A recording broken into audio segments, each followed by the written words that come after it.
Okay. This is a malagkit rice for biko or suman. Yummy! Hello mga migs, nakaplano na po day akong iyan nga magluto mi og biko. Ug niya gisugdan na namo mga migs. Way kaluto mi sa sticky rice mga migs nga prepare sab kami sa latik. Wow! The malagkit rice is already cooked and we're going to mix it with the sugar and the cocoa milk.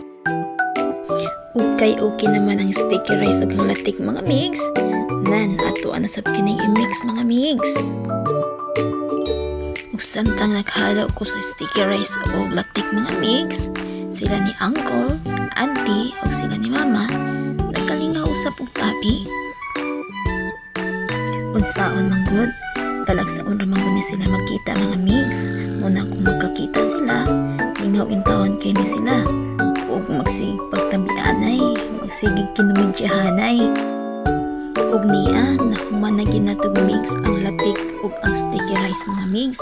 Mo na gitapos na ni sa akong iyan ug ang result,